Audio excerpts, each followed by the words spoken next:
ঝিনাইদহ শৈলকুপার পাইকপাড়ার কৃষক ইউসুফ আলী বুকভরা আশা নিয়ে ৫ বিঘা জমিতে করেছেন পেঁয়াজ চাষ। পরিচর্যায় ঘামও ঝরাচ্ছেন বেশ। তবে মাঝপথে এসে তার কপালে চিন্তার ভাঁজ ফেলেছে সার সংকট। বলছেন, পরিশ্রম করলেও সারের অভাবে দেখা দিয়েছে ফলন নিয়ে শঙ্কা। 1050 টাকা সার 1300 টাকা দিলি আছে, বুঝছেন? এই 1050 টাকা দিলি নেই, ডিলাররা কয় নেই, ওজাই নেই। শুধু ইউসুফ নন, একই অবস্থা স্থানীয় প্রায় সব কৃষকের। দাবি, ইউনিয়ন পর্যায়ে নিয়োগ পেলেও ডিলাররা ব্যবসা পেতেছেন পৌর শহরে।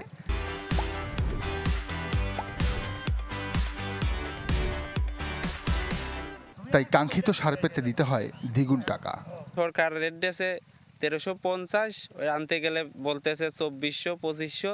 তা আমরা সাধারণ চাষি যারা আছি এরা পাচ্ছি না। ডিলার আজকে এক বস্তা দিচ্ছে, কাল এক বস্তা দিচ্ছে, 2 দিন পর আবার দিচ্ছে, ওতে তো চাহিদা পূরণ হচ্ছে না।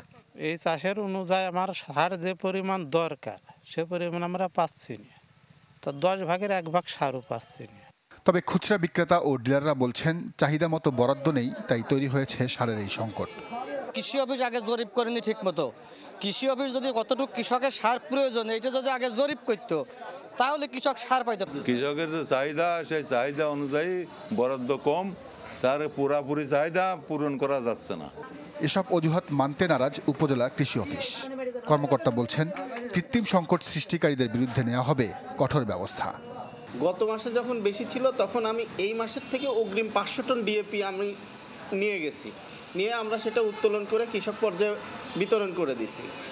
তারপরে হচ্ছে যে আবার 20-40 টন সদর উপজেলা এবং কালীগঞ্জ উপজেলা থেকে নিয়ে আসছি।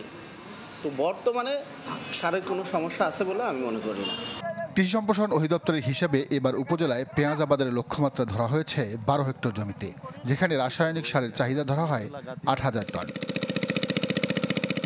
Desk report, channel 24।